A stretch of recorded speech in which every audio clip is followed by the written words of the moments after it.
What's up, and welcome to Warrior of the Light. My name is Mike Gonzalez, and I'm an executive transformation coach at my company, Path of Remembrance. And in this drop-in with you, I'm going to be talking about my personal transformation from professional MMA fighter to the world of spirituality, where I'm going to be sharing all the lessons, gems, experiences, and everything in between. But I wanted to thank you first for subscribing to my channel and for liking and sharing my content. I truly appreciate you being here. Enjoy this week's episode of Warrior of the Light.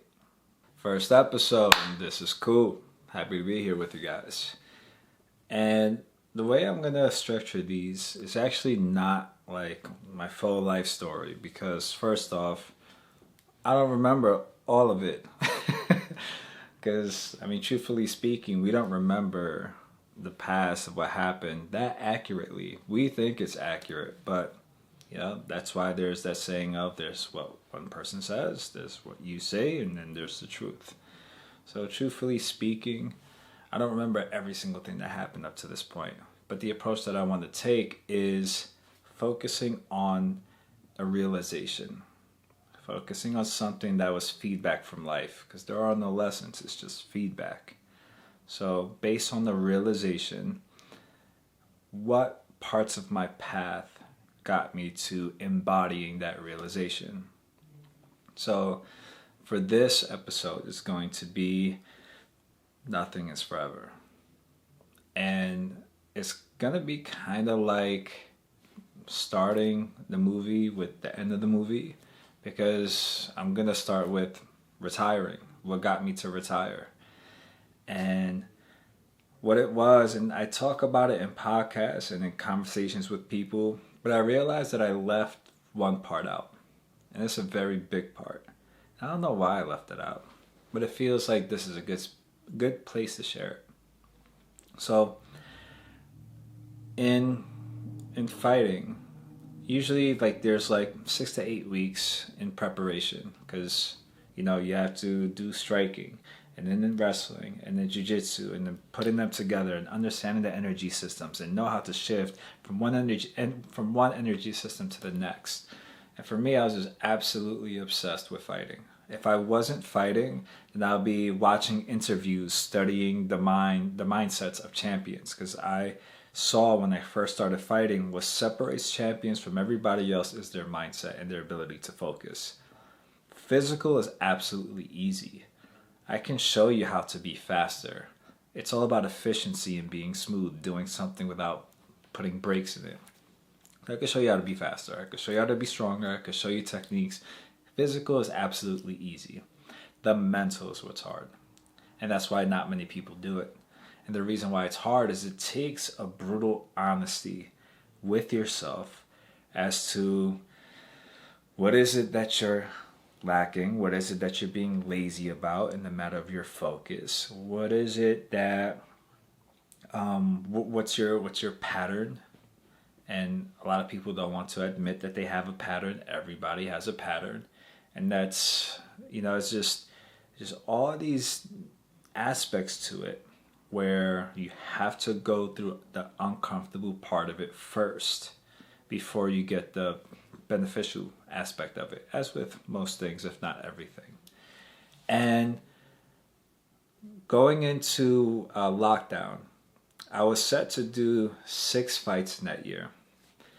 And what that meant was there was going to be no time in between for me to recalibrate my emotional state, because my routine going into a fight was 2 weeks out, I would start to get myself mentally prepared to be able to hurt somebody and not feel bad about it. So I would tell my teammates, okay, if I get something, tap fast. Because if I go in thinking that I'm willing to break something, put somebody to sleep, knock them out, do whatever it is I gotta do, then I'm not concerned about you doing it to me. I'm too focused and locked in about doing that to you. So, in that sense, I'm not afraid of you. So I would do that, and in order to do that, I can't see my teammate as a person. To me, it would just be a body, no face, no No memory attack. It just would be a body, and I would think about what ways can I apply pain to get the person to quit in the amount of time that was given. And if I could do that towards a teammate, I could easily do that towards an opponent. So I would have to turn off my emotions 2 weeks out. And if I had nonstop back-to-back fights, and the great thing was, because of my fighting style, because the way I mastered distance, I never took damage. I literally looked exactly the same as I do now, as I did going into the fight, as I did when I finished the fight. Like, people would see me after the fight and be like, "Oh, that's right, you have a fight coming up. When is it?" And I'll say, I just fought. So that's that allowed me to stay active as much as possible. Honestly, what took the most amount of time was finding an opponent, because my academy built up the reputation for having some really, really good finishing jiu-jitsu. And then me and my teammates also had that same reputation. And we also trained, so I trained jiu-jitsu at Silver Fox BJJ in New Jersey. And I trained striking at North Jersey Muay Thai right down the road. And they also have spectacular striking. So we were known for being dangerous. And the most time that I took in between fights was just waiting for an opponent. And it was also like, there was a rule I believe I heard, that I had to wait a minimum of 30 days between fights, unless the promotion was able to find a waiver, if they needed to fill in a 2-week notice fight or something. But that's like a very rare occasion. So it was 30 days or until I had an opponent. So going into lockdown, I was set to do 6 fights. And at that point, like, again, my emotions have not been turned on. And I was lined up to have a title fight soon, very, very soon. So I was just always ready. I was always ready to cut weight, and I was always ready to get a fight the second my phone went off. So I was always on. And it's a whole different mindset to be on. Definitely not a safe space for you to open your heart. So that was the space I was in. And I learned some spirituality and self-development mainly to get a competitive edge. And it wasn't really to do any of the work and really understand myself and know myself. It was more, if I understand myself more, that allows me to truly know my opponent, because I'm being honest with myself, and I can read my patterns and break my patterns, discover his, and smash him and dominate him, and using that against him. That was the purpose. But as you continue to do self-development and the inner work, it just reveals more of you to you. So especially once lockdown hit, because I didn't even know what was going on. Like, I don't watch the news. I don't care for any of that stuff.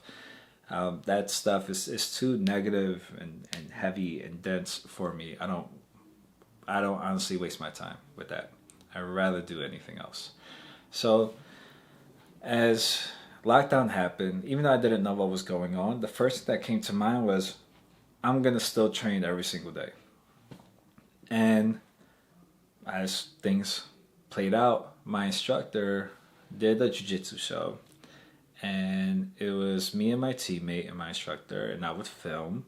And he would do a jiu-jitsu show for those that were stuck at home, couldn't train, and it would give them a way to still be interacting with jiu-jitsu, learning more techniques, because he's very, very skilled. He's a phenomenal teacher. And then after that, we would train for about an hour and change, and then hang, go home. And I couldn't distract myself anymore as I was before. Because before, I would have multiple training sessions. I would have jiu-jitsu, and then I would have striking, then I would have wrestling, then I would have strength and conditioning. And then in between, I'll be watching interviews, and I'll be watching fights and studying fights, so I can watch patterns and what's a way to, for a strategy for this kind of style, this kind of style. So my entire day was fighting.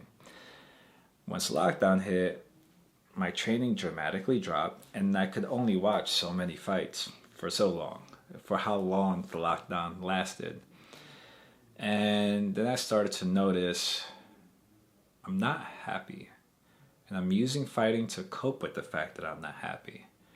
And I started to hear that people were being depressed in the world from being stuck at home and not being able to go outside, not being able to do much, not being able to see family and friends.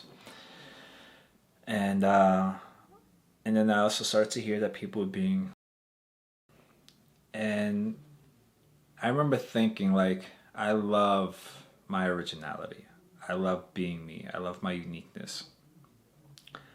But if majority of the world is feeling depressed and feeling or just being stuck at home, which was my everyday life, because I didn't notice anything different from lockdown to my everyday life. I would wake up, go train, go back home, go train, go back home, go to sleep, rinse, repeat. That's literally all I did. I didn't see any family or any friends, didn't go to no birthdays, no weddings, didn't travel, nothing. Only time people saw me is if I got hurt. So people would have mixed feelings. They'd be like, I don't want to see you hurt, but I'm kind of glad that you are because you're finally fucking here. So that's like how obsessed I was. Literally nothing else existed if it had nothing to do with fighting. And so once I realized that people are depressed, people are, and I was just like, okay, this is different, something to look at.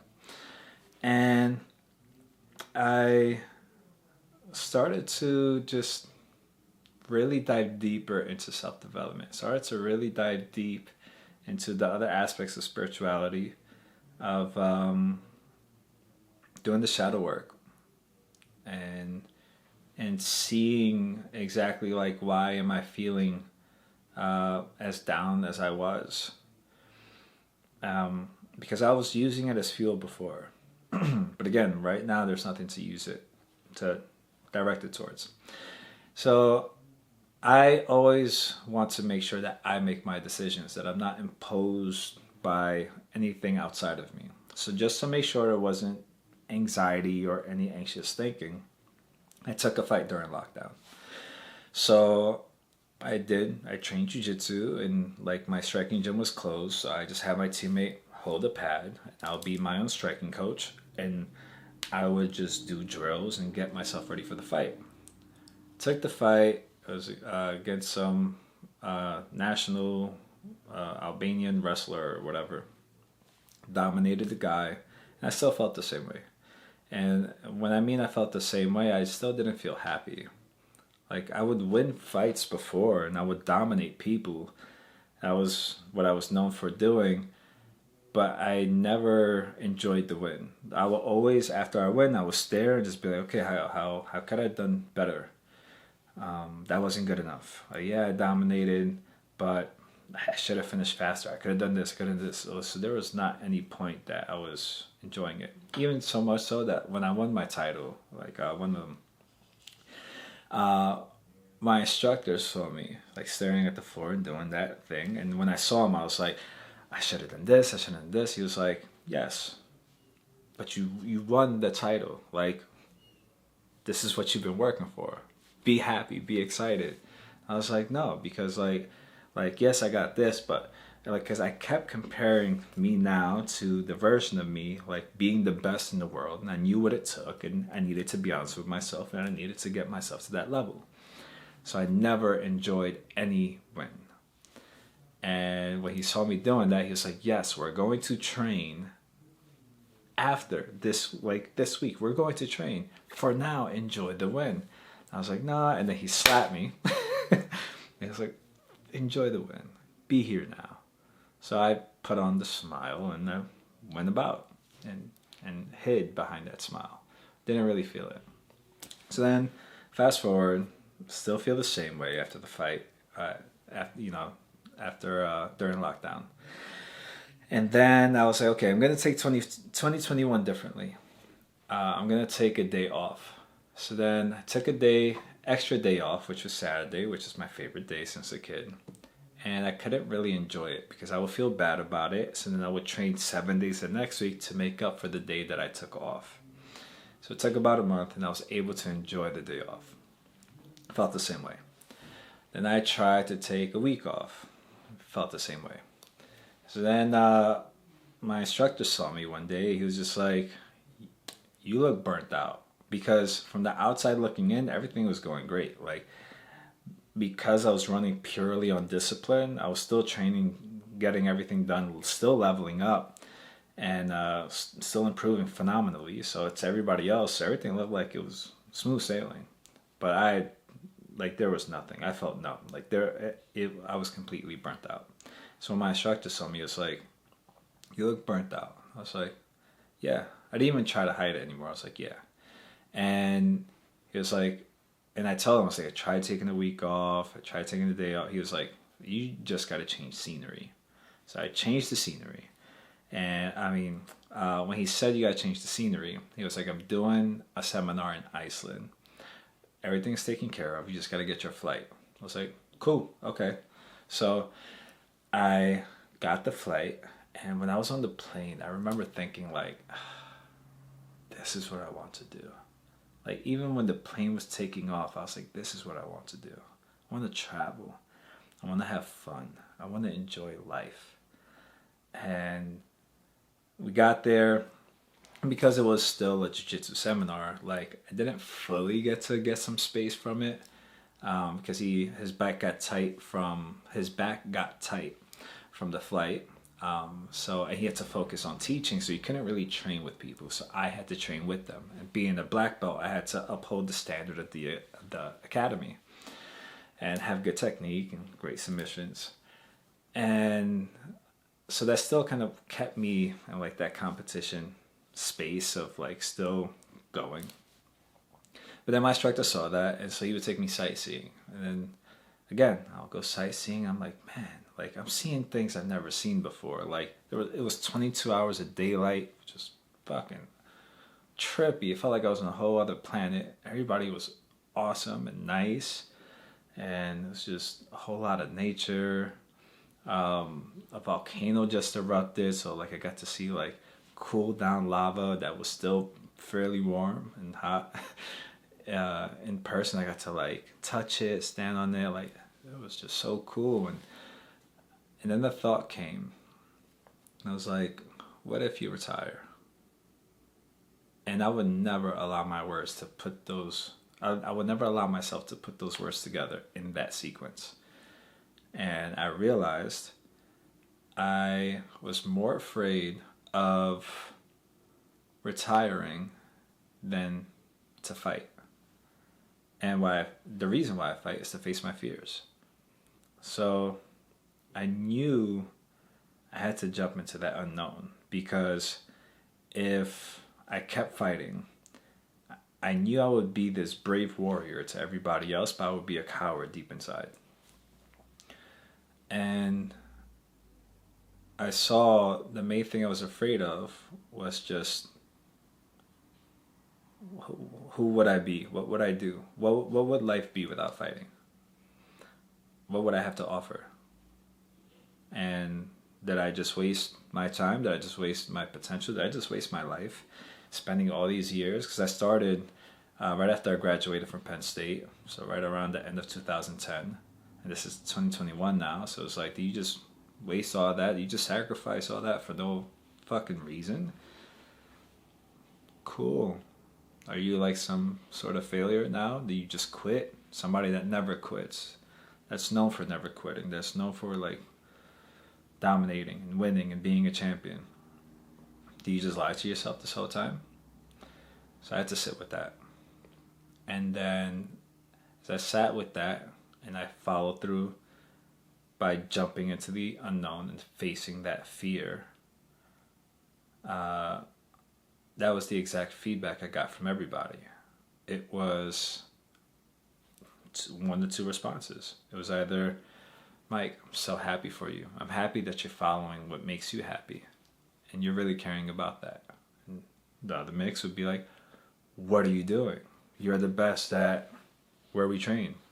And you have all these avenues to get to the UFC.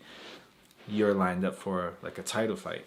And like, what are you doing? Like, you don't think it's wasted potential? That's just like, but because I sat with it, I was just like, I was already at peace with that. So then, I sat for a meditation, and as I sat for a meditation to get some space from everybody after, and insight came in, and I couldn't push it away. I was like, okay, I'll write it down after the meditation because I want to decompress. But it just got louder and louder. So I was like, fine, I'll write it down now. And what it said was, share everything that you learned up to this point. Everything about focus, everything about the mind, everything about spirituality. But that part I said in podcast, that part I say to everybody. But the other part that I haven't mentioned is I had a realization that none of this mattered, that none of what I was doing mattered. I had this idea that if I dominate and I show everybody I'm the best, I'll be remembered as the best. And I found out that wasn't true. It was when I saw a clip of Mike Tyson, and he's showing like his belts, and he's just like throwing it. And then the reporter is like, you don't care about this? You work so hard. He was like, it's nothing. It's garbage. It's nothing. And the lens of it changed because like the first lens when I heard that was like, okay, like that's nothing because it's always the next. But then when I heard it this time, I was just like, and I looked at my belts. I'm just like, it's metal, painted metal, and leather. Maybe some plastic on there, and that's it. Like, there's what? I clean it, I dust it. There's memories attached to it, but it doesn't mean anything. And then I started to reflect that now Mike Tyson, one of my favorite fighters, is more known for, now he's about to fight Jake Paul, so like he's known for that, which really doesn't resemble anything or doesn't represent anything about his career or who he is and what he's done.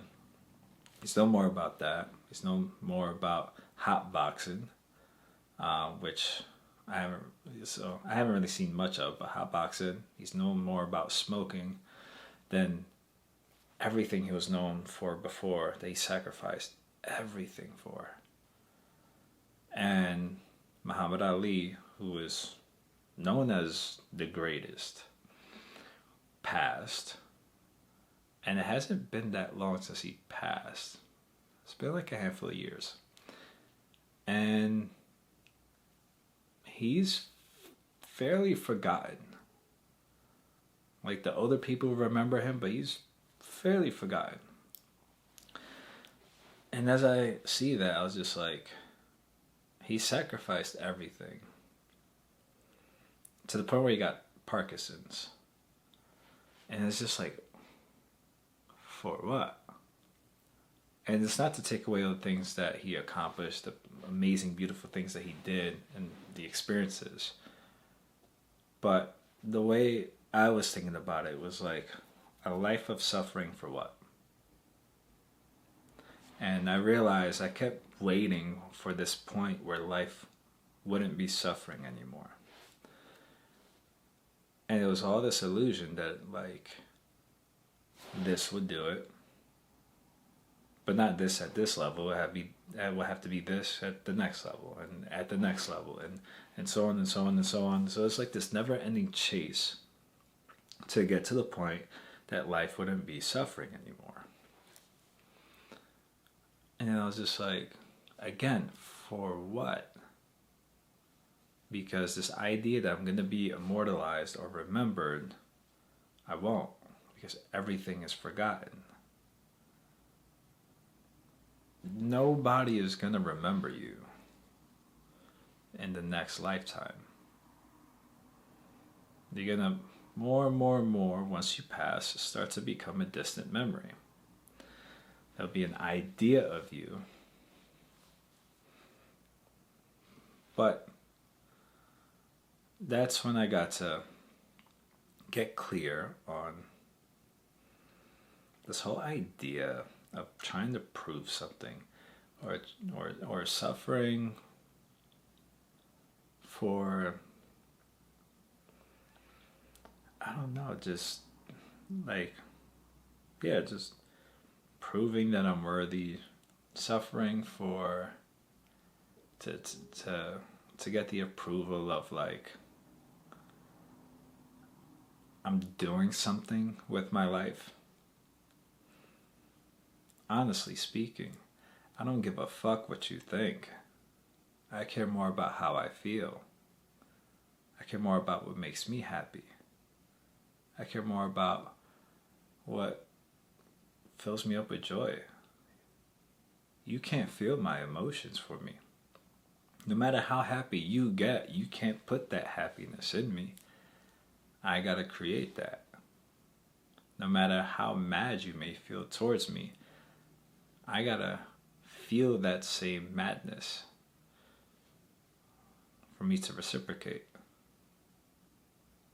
So if I'm the one that's making me feel how I feel 24/7, then I choose not to live a life of suffering. That in combination with facing fear, those are the real reasons why I retired. And in having the realization that, again, nothing is forever, it allows me to do things like this.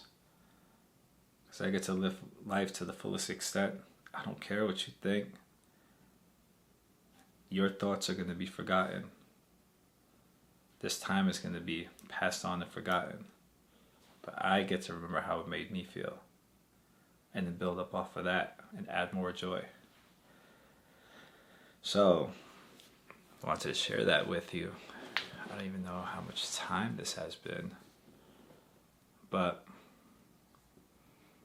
yeah, this is kind of the theme that I'm going to go for, is focusing on realization and the path to my understanding of that realization to the point of that embodiment. And for me, the embodiment now is I'm just locked into how I feel and genuinely caring about what makes me feel good, and understanding that I'm living life through the eyes of Mike. I understand how he thinks, I understand how he feels, and that's the person that I want to make happy. There's nobody else in the world more important to me than Mike. Because if I make Mike happy, I tend to this relationship between me and Mike, and I love him with my entire being and my heart. He's going to share all that with the world because I know him. I know him better than anybody else in the world. He's happy. He's going to make everybody ecstatic. He's full of love. He's going to make everybody feel so safe and loved that they never felt before. So just something I wanted to share with you. So, yeah. This was great. I'm so happy I got this insight to start doing this. This is fun. Definitely gonna do a lot more of these, and yeah, look forward to what's to come. Look forward to connecting with you guys. I'll catch you later. That concludes this week's episode of Warrior of the Light. I genuinely want to know, though, what was your favorite part? And what aspects reflected your journey? And what are you taking with you? Because I look forward to talking with you about it in the comments. And if you liked it, remember to give this video a like and subscribe to the channel so you can stay up to date on upcoming videos. And if there's anybody that came to mind that you feel may resonate with the video or that you feel that may help them, share it with them. I look forward to connecting with you on next week's episode of Warrior of the Light.